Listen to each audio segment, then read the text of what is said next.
नमस्कार, स्वागत है आपका खबर छत्तीसगढ़ में। मैं हूं आपके साथ दिनेश अवस्थी। और चलिए सबसे पहले बता दें, छत्तीसगढ़ में कल 70 सीटों पर मतदान हुआ और 75.8% मतदान हुआ। सबसे ज्यादा अगर बात करें तो खरसिया में 86.54% मतदान हुआ। इसके अलावा सिहावा में 86%, कुरूद विधानसभा में भी 86% मतदान हुआ। लैलूंगा में 85.44%, तो पाटन में 84% से ज्यादा मतदान हुआ। इसके अलावा दूसरे चरण की 70 सीटों पर यह वोटिंग हुई है। इससे पहले चरण की 20 सीटों पर वोटिंग हो चुकी थी, जहां 74% वोटिंग हुई थी। 3 दिसंबर को अब एक साथ सभी 90 सीटों के नतीजे आएंगे। और चलिए हमारे साथ हमारे सहयोगी गौरव शुक्ला सीधे हमारे साथ जुड़ गए हैं। गौरव, छत्तीसगढ़ में जिस तरह से मतदान का प्रतिशत देखने को मिला और पहले चरण में भी लगभग 74% वोटिंग हुई थी, किस तरह के अब वहां पर चर्चाएं हैं, किस तरह का राजनीतिक माहौल है और क्या कयास लगाए जा रहे हैं?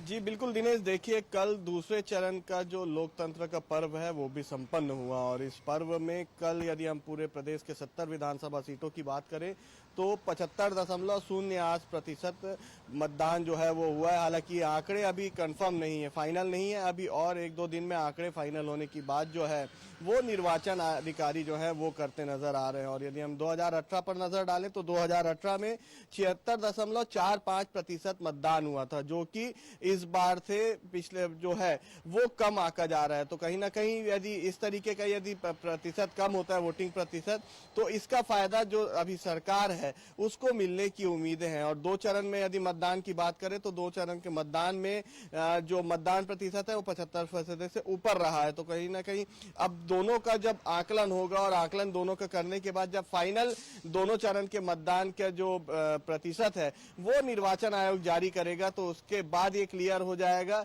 कि कितना वोटिंग प्रतिशत छत्तीसगढ़ में इस बार 2023 विधानसभा चुनाव में हुआ है। और यदि हम आंकड़ों पर नजर डालें तो 958 प्रत्याशी, जो दूसरे चरण के 958 प्रत्याशी है, उनका भविष्य अब ईवीएम में कैद हो चुका है। और बाकायदा अलग अलग जिलों में जहां जहां पर स्ट्रांग रूम बनाए गए हैं वहां पर ईवीएम मशीन जो है वो सील हो गई है, उसे सील कर दिया गया है। चाक चौबंद सुरक्षा व्यवस्था की गई है, किसी भी गैर जिम्मेदार व्यक्ति को वहां पर आने जाने की अनुमति नहीं दी जाएगी। और यदि कोई अंदर जाता भी है तो उसकी पूरी जांच होगी, उसके पास जो आईडी कार्ड होता है, जो निर्वाचन आयोग से मिला है आईडी कार्ड, उसके बिना उसे अंदर जाने की अनुमति नहीं दी जाएगी।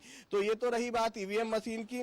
और यदि हम फाइनल आंकड़ों की बात करें तो जैसा मैंने आपको बताया है, फाइनल आंकड़े जैसे ही आते हैं उसके बाद इस तरीके से जो पूरी जानकारी है वो निकल कर आएगी। और प्रथम दृष्टया जो बात निकल कर सामने आई थी, दूसरे चरण में सबसे कम मतदान राजधानी रायपुर में ही हुआ। हालांकि सबसे ज्यादा हॉट सीट राजधानी रायपुर की ही है। 7 विधानसभा है रायपुर जिले में, 7 विधानसभा सीट जो है वो हॉट सीट मानी जाती है। और तमाम प्रत्याशी जो है वो अपने अपने जीत के दावे कर रहे हैं, चाहे हम बीजेपी के प्रत्याशी की बात कर लें या फिर उसके अलावा कांग्रेस के।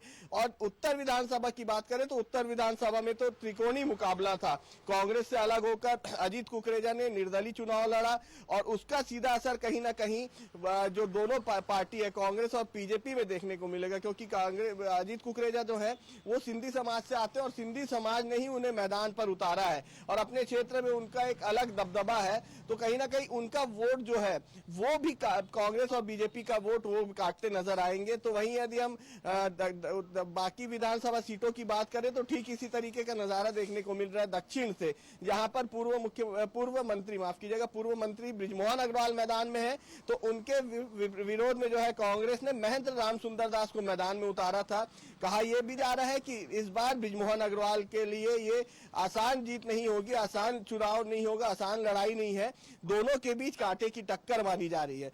पश्चिम की बात कर ले तो पश्चिम में विधायक जो है विकास उपाध्याय वो मैदान पर है कांग्रेस की तरफ से, तो वही बीजेपी से पूर्व मंत्री और दिग्गज नेता राजेश मूणत मैदान पर है। दोनों के बीच कांटे की टक्कर है और दोनों ही अपने जीत का दावा कर रहे हैं। और यही वो विधानसभा क्षेत्र है जहां पर छुटपुट घटनाएं की भी जानकारी सामने निकल कर आई थी, मारपीट हुआ था, बकायदा थाने का घेराव हुआ, वहां पर भी कांग्रेस बीजेपी के बीच में लड़ाई हुई थी। तो ये रायपुर सीट की बात थी। और यदि हम अंबिका सरगुजा की बात कर ले तो अंबिकापुर से जो डिप्टी सीएम है वो मैदान पर है, उनकी भी स्थिति उतनी अच्छी नहीं है, ऐसी बातें निकल कर आ रही है। हालांकि लोग जो है कयास लगा रहे हैं, कयास का कुछ नहीं होता। जैसे ही रिजल्ट आएगा 3 दिसंबर को जब फाइनल काउंटिंग होगी और प्रत्याशियों के जीत हार का फैसला होगा, तब ये पूरी बातें निकल कर आएगी दिनेश की किस तरीके से यहाँ पर का माहौल था और लोगों ने अपना मत जो है किसे दिया है। जी बिल्कुल, और अब ये तो 3 दिसंबर को ही तय होगा कि किस तरह से जो मतदाता थे उनके मन में क्या था, वो 3 दिसंबर को पता चलेगा। फिलहाल शुक्रिया हमारे साथ जुड़ने के लिए।